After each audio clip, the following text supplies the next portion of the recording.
नमस्कार दोस्तों, मैं श्वेता तिवारी आपके समक्ष हिंदी शिक्षण से संबंधित महत्वपूर्ण प्रश्न लेकर उपस्थित हुई हूँ, जो कि परीक्षा की दृष्टि से बहुत ही आवश्यक है। इसमें पहला प्रश्न है, कौन सा कथन असत्य है?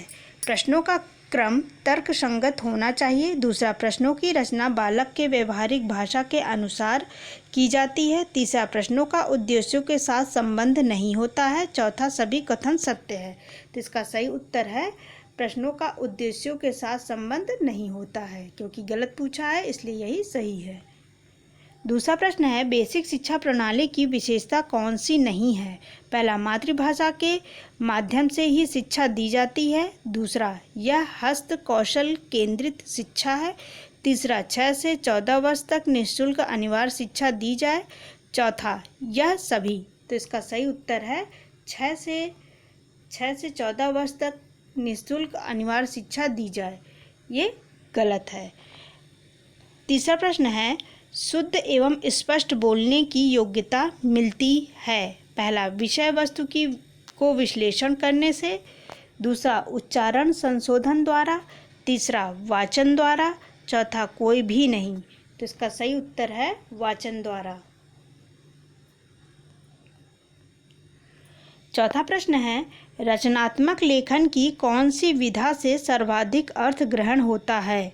पहला, कविता। दूसरा, निबंध। तीसरा, कहानी। चौथा, कोई नहीं। तो इसका सही उत्तर है कहानी। पांचवा प्रश्न है, गृह कार्य का उद्देश्य क्या है? पहला, छात्रों में आत्मविश्वास लाना। दूसरा, अतिरिक्त समय का सदुपयोग। तीसरा, स्व अध्ययन का अभ्यास होता है। चौथा, यह सभी। तो इसका सही उत्तर है यह सभी। छठवां प्रश्न है, छात्र शुद्ध कब लिख पाएंगे? पहला, जब छात्र द्वारा की गई अशुद्धियों से अभिभावक को परिचित किया जाए। दूसरा, जब छात्र को दंडित किया जाए। तीसरा, जब छात्र को अपनी त्रुटि का ज्ञान हो। चौथा, यह सभी। तो इसका सही उत्तर है कि जब छात्र अपनी त्रुटि का ज्ञान हो।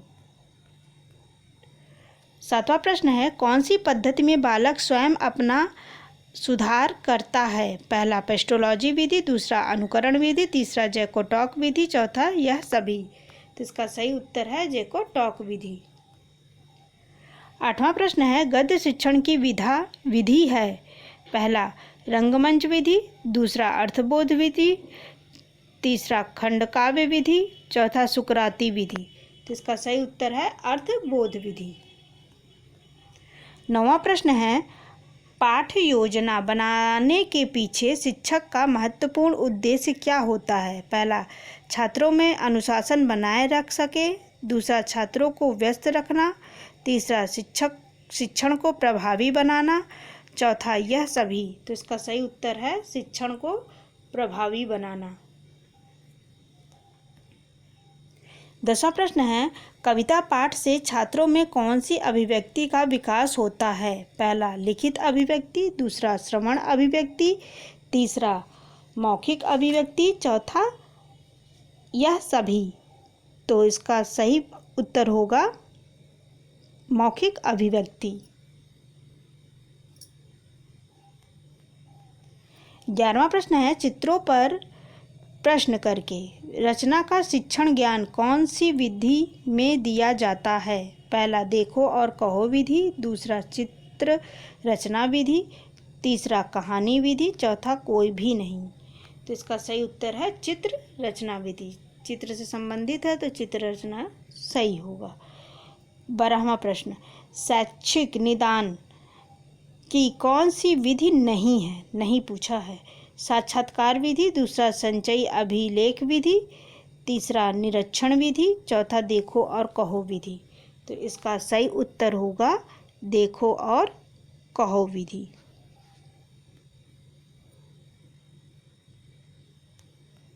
13वां प्रश्न है, भाषा सीखने का सबसे अच्छा तरीका है? पहला, सहायक किताब पढ़कर। दूसरा, समाचार पत्र पढ़कर। तीसरा, वाद विवाद द्वारा। चौथा, टेक्स्ट बुक को पढ़कर। तो इसका सही उत्तर होगा टेक्स्ट बुक को पढ़कर। 14वां प्रश्न है रूपरेखा शिक्षण पद्धति संबंधित है। पहला कहानी शिक्षण से, दूसरा नाटक शिक्षण से, चौथा पद्य शिक्षण से, चौथा रचना शिक्षण से। तो इसका सही उत्तर होगा रचना शिक्षण से।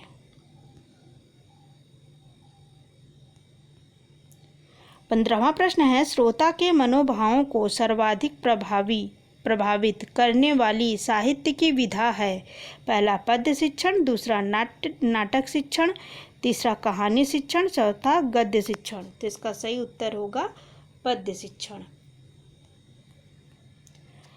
16वां प्रश्न है सब पढ़ें सब बढ़ें का नारा किसमें दिया गया है। पहला साक्षर भारत अभियान, दूसरा सर्व शिक्षा अभियान, तीसरा भारत साक्षर अभियान, चौथा यह सभी। तो इसका सही उत्तर है सर्व शिक्षा अभियान। 17वां प्रश्न है सुलेख व्यक्ति की शिक्षा का एक आवश्यक पहलू है। कथन किसका है। पहला सीताराम चतुर्वेदी, दूसरा महात्मा गांधी, तीसरा जवाहरलाल नेहरू, चौथा इनमें से कोई नहीं। तो इसका सही उत्तर है महात्मा गांधी। 18वां प्रश्न है अनुकरण विधि का सामान्यतः प्रयोग किया जाता है। पहला श्रवण, दूसरा वाचन, तीसरा लेखन, चौथा यह सभी। तो इसका सही उत्तर होगा अनुकरण लेखन में इसका सबसे ज़्यादा प्रयोग किया जाता है तो सभी होगा।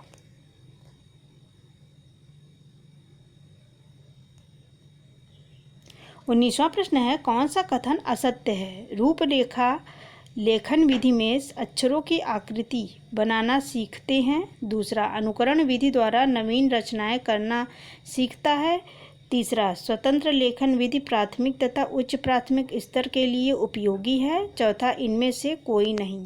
तो इसका सही उत्तर है स्वतंत्र लेखन विधि प्राथमिक और उच्च प्राथमिक स्तर के लिए उपयोगी है। 20वां प्रश्न है कौन सा कथन असत्य है। पहला स्वतंत्र लेखन में अध्यापक श्यामपट्ट पर पूरा शब्द लिखता है। दूसरा स्वतंत्र लेखन में विद्यार्थी अपने अध्यापक का अनुकरण नहीं करता है। तीसरा विद्यार्थी अपने शिक्षक का अनुकरण करके अपने भाषण कौशल का विकास करता है। चौथा कोई भी नहीं।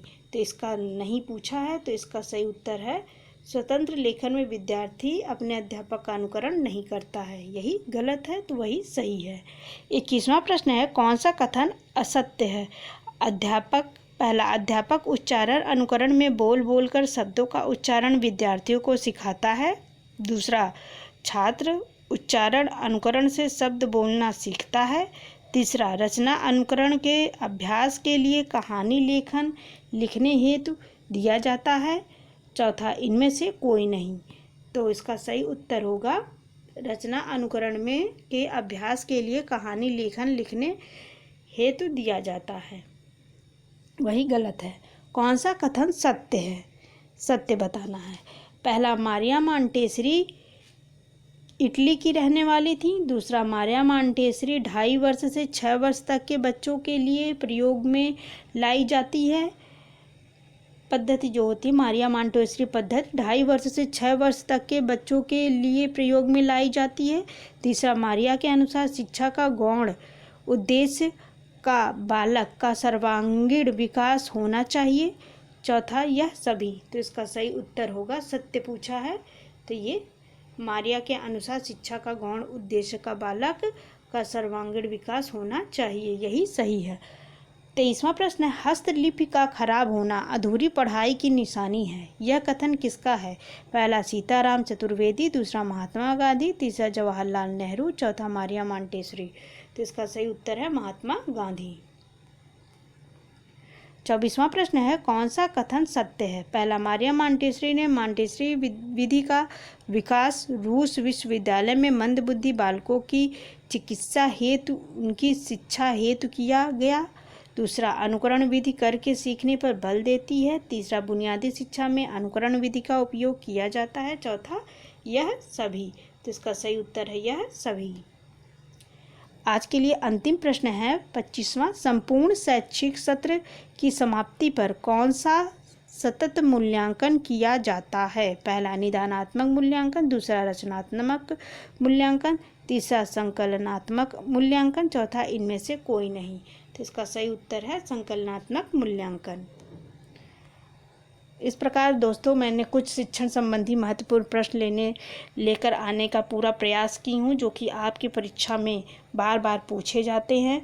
और आप लोग इस बार अपनी परीक्षा को तो तोड़ ही दीजिएगा और सफलता ज़रूर पाइएगा।